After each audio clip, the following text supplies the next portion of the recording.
जय हिंद स्टूडेंट, मैं सुनीता द्विवेदी हिंदी की ऑनलाइन क्लास में आपके समक्ष प्रस्तुत हूँ। बच्चों, आज हम कक्षा 8 से पार्ट 2 व्यंजन को पढ़ेंगे।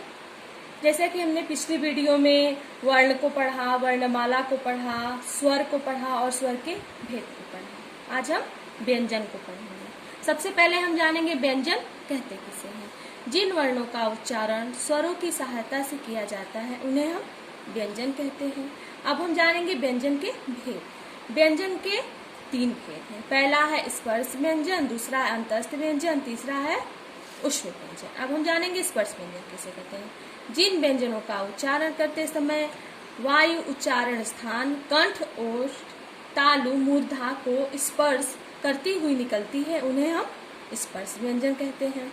स्पर्श व्यंजनों को 5 वर्गों में बांटा गया है। प्रत्येक वर्ग में 5 वर्ण हैं।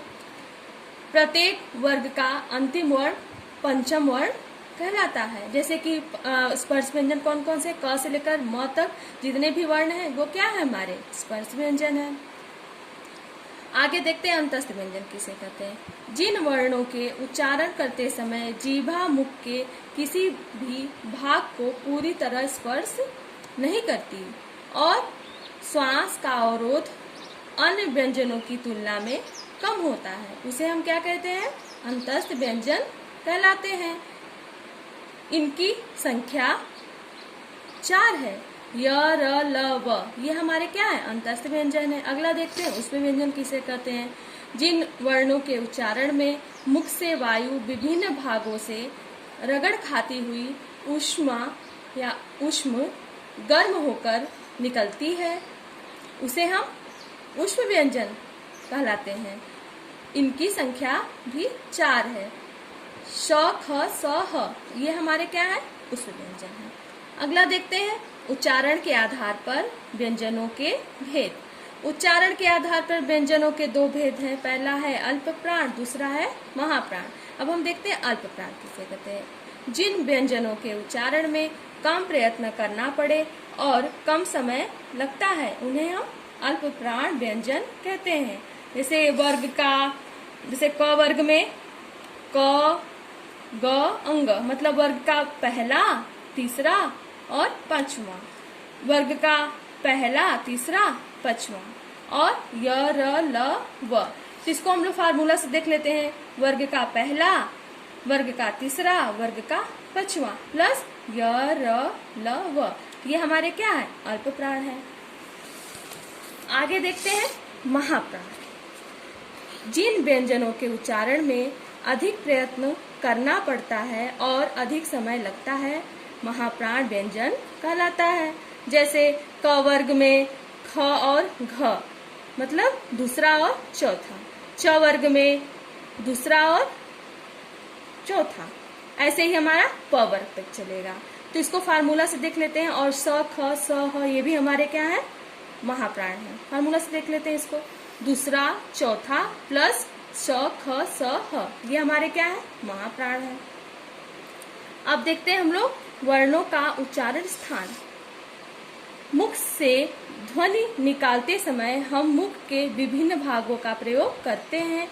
इस प्रकार मुख के जिस भाग से जिस वर्ण का उच्चारण किया जाता है उसे हम उच्चारण स्थान कहते हैं।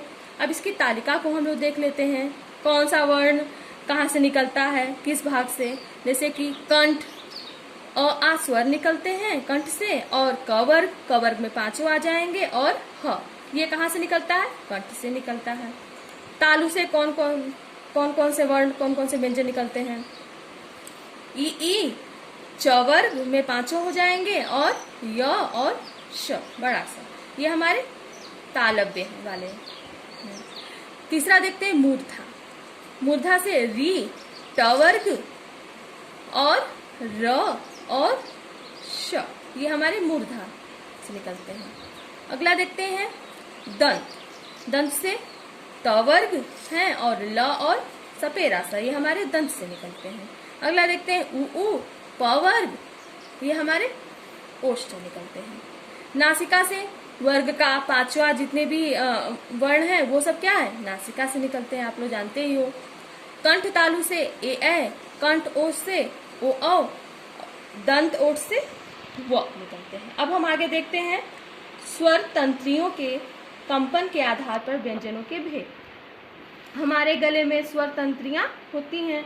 जब हम भी कुछ बोलते हैं तब इसमें कंपन उत्पन्न हो जाता है। इसी कंपन के आधार पर व्यंजनों के दो भेद हैं। पहला है अघोष, दूसरा है स्वघोष। अब हम देखते हैं अघोष किसे कहते हैं।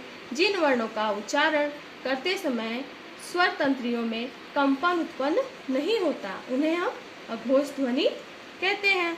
जैसे कि वर्ग का पहला दूसरा, वर्ग का पहला दूसरा, तो और आपका श है, बड़ा सा, ब है और छोटा सा। तो इसको फार्मूला से देख लेते हैं हम लोग।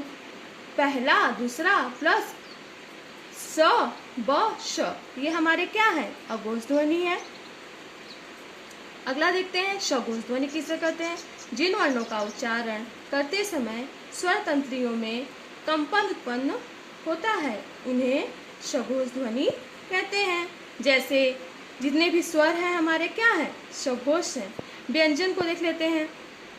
व्यंजन का तीसरा चौथा पांचवा, व्यंजन का तीसरा चौथा पांचवा, तो इसको हम लोग फार्मूला से देख लेते हैं।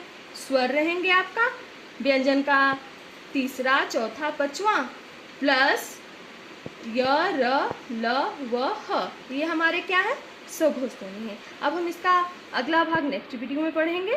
धन्यवाद।